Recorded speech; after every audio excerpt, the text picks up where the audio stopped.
The phantom slowly, gravely, silently approached. When he came, Scrooge bent down upon his knee, for in the very air through which the spirit moved, it seemed to scatter gloom and mystery.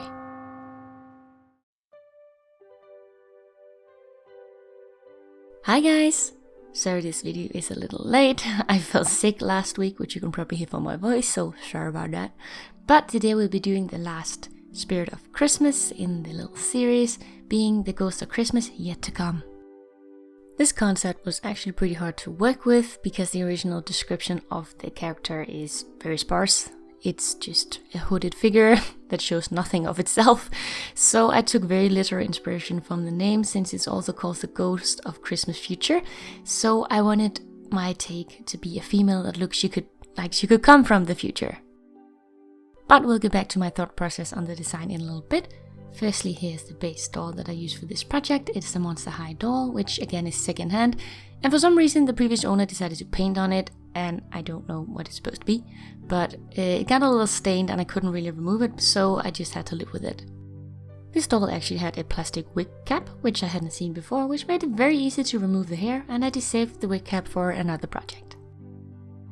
Then you can remove the factory paint of the face using some nail polish remover until it's all clean, give it a wash, and then prime it with the Mr. Super Clear spray. After that we can start the repaint, and as usual I use some watercolor pencils, a bit of acrylic paint, I also use some alcohol ink but it's not mandatory, and my chalk pastels. And my watercolor pencils are a mix of the Faber-Castell Architecture and Karndach, for those of you who have been wondering. So, like in the previous two videos of this series, I'm going to just let you see my process on the screen while I go into some of my thoughts on the design and, the meaning behind things. My approach to this series was kind of to make it modern, in the sense that if I were to be visited, or you were, by the Ghost of Christmas past, present and future, now, what would they look like? So, again, the Ghost of Christmas past looked very vintage, so it was something from the past, and the present spirit was very cute and contemporary and not necessarily modern, but something that could be from the now. And then obviously I wanted the Ghost of Christmas Yet to Come to look futuristic, so if we were visited now, then this might be what fashion looked like in the future. The description of the spirit in the original story was pretty much that it was wearing a dark cloak, hooded sort of garment, and it didn't show any features at all except for a hand which it pointed with. And as ominous and kind of, scary as that seems, it just wasn't much to work with, because it would just make a very boring doll if it showed nothing but, a pointing hand and then was wearing like a black cloak. So therefore I wanted to make it a little different. I juggled a lot of different ideas for the face, since there was no description of it at all, and I first thought maybe she could be blindfolded, because that would be a cool look, or have her eyes closed, because she wouldn't actually need to see, since she is a spirit and sees into the future and stuff like that. But I just felt it would end up looking so boring for the finished doll. So in the end, I chose to have her eyes open, and then went for this hazy metallic look in her eyes. So that's what I used the alcohol ink for, was to color the eyes. And I gave her very dramatic 3D lashes afterwards, because I think it adds to mystery. And I also added tears on her cheeks, and it's not meant to her for her to actually be sad. I wanted it to be like the future, visions of what's to come is this magical silvery color like her eyes, so it's kind of overflowing in the visions that she's about to show. So that's kind of my thought. So I wanted her to look a little melancholy, but not actually sad. For the rest of the face, I pretty much used black and grey tones to emphasize what was already there, so that the features were just sharp and defined. I also debated the hair color. I ended up making it white, but it would seem very obvious to just make it black and keep everything very dark. But I just felt that it was kind of, it would all fade together and you wouldn't really be able to tell the hair from the clothes and anything. And especially with the long lashes I gave her, they would kind of disappear on the sides if it had black hair as a background. So therefore I chose to give her white hair, because I'm a fan of white hair. I sported that trend for 3 years myself. And also just thought that that almost like artificial white color would also really fit with the futuristic theme. Keeping the color schemes in black, grey, silver and white also kept it very cold, which I thought kind of added to the theme since, you know, the more machinery and technology we get going, the colder everything just is, and therefore it's just that more important to remember compassion and love towards, you know, our fellow men. Like is what, you know, the spirits are trying to tell us, so I kind of thought that fit together. When it came to the clothes, I really struggled, not gonna lie.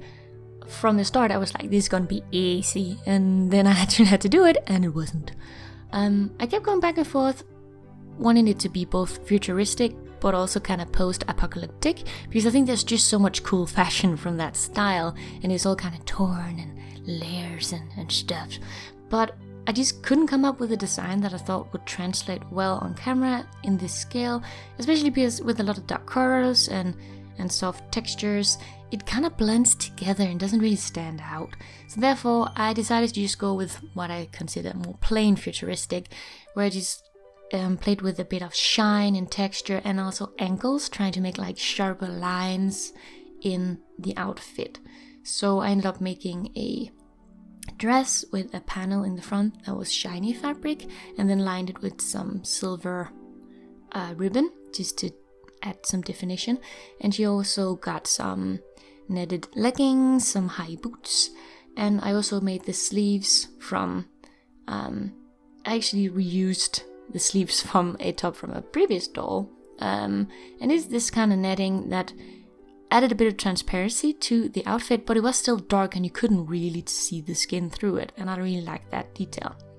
And I know I wanted her to have some sort of cloak or hood, because the original character has that, so I felt she needed to have that.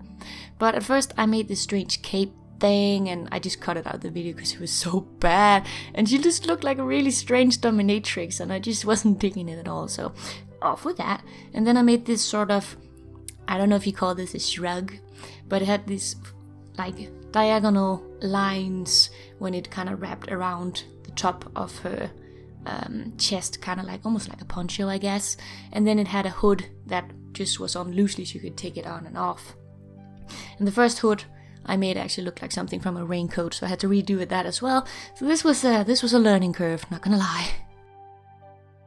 So at this point in the video, we're getting to the final details, where I had some highlights, final bit of shading, highlighted the eyes and stuff like that, before I gave it the final seal of Mr. Super Clear, so I could add on the lashes and glaze the eyes. Oh, and I've been getting questions about this detail brush that I'm using here for the lashes and lines and stuff. It's basically just a very cheap brush from eBay, and it was just labeled as a nail art detail brush, and you can recognize it by this pink handle, and in the middle of the handle it has some loose gems inside, and it's two-ended, so one side of the brush is a little longer than the other. So you can find them by just searching eBay.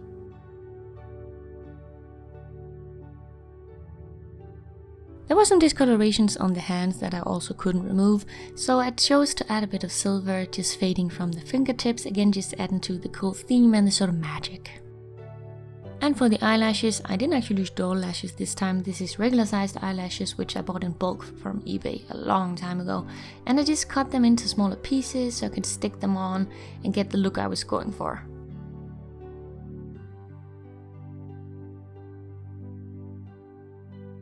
After I glazed the eyes, I also glazed the tears that were running down her face just to add to the effect. The hair was made with white acrylic yarn, which I brushed out and straightened. And then I glued it on the head. And this doll you couldn't actually reroute unless you wanted to use the original wig cap, but it was a little thick and I didn't want to add unnecessary thickness to the head and the hairdo. I wanted it to be pretty, flat on the top, so I glued it directly onto the head. And once I had the amount of hair that I wanted, I actually cut it into a diagonal, going from the back of her head where it was the shortest, and then going very long at the front, because again, I liked the angles and I thought it added to this futuristic look. I made my pattern for the dress using kitchen film and tape, like I often do, and I just cut out a front panel just as a long rectangle to use the shiny fabric in, just as I said, for a bit of difference. And I'm sorry, it's really hard for you guys to see what I'm trying to illustrate whenever I use dark fabric, which is a problem because I really like using dark fabric because I like the color. I wear black most of the time myself, so it just doesn't translate that well on camera. And the doll boots I use, as long as well with the leggings, were some I reused from previous dolls, which is why whenever I buy bulk of used dolls from the internet. And I also keep like all their clothes and their shoes, just because it might come in handy for something like this, when you need something that doesn't need to be very specific, but just have a specific color. So for instance, a black pair of boots is a very good thing to have. I honestly had no clue how to make a pattern for this tub shrug poncho hooded thing I was making, so I started by cutting out some shapes in paper and wrapping it around the doll to get a sense of the shapes I wanted, so I could then transfer them onto fabric and sew it together, and that really helped. To emphasize the layers and lines of the black garment, I used a bit of grey acrylic paint just to paint along the edges to make them stand out just a tiny bit.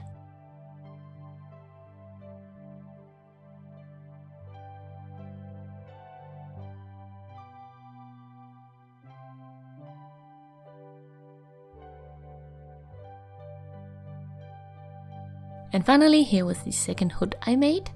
And once I had that done, I realized that I wanted the hair to be asymmetrical. Therefore, I cut it shorter in one side because, again, I thought it added to the look. Then I added the hood on top, and then she's done. So here she is all together. And even though I did struggle some during this process and I was ill half the time, I do really think she ended up looking pretty cool, and I think she is to my aesthetic, so that's nice. I really hope you guys enjoyed this series. I tried to give, my take on it and give it a bit of a twist just to make it interesting, and hopefully this was something you hadn't seen before. And here you have 3 of them together: the past, the present, and the future. And I really like how they are all different, but to me they fit together as a set due to the difference in the times. So yeah, I really enjoy making series like this. And if you haven't seen the videos for the previous 2, I'll leave links to them at the end card. Thank you guys so much for watching. Hit the like button if you enjoyed the video, and I wish you guys a Merry Christmas, Happy Holiday, or generally just a good time, hopefully surrounded by loved ones. See you guys, bye bye.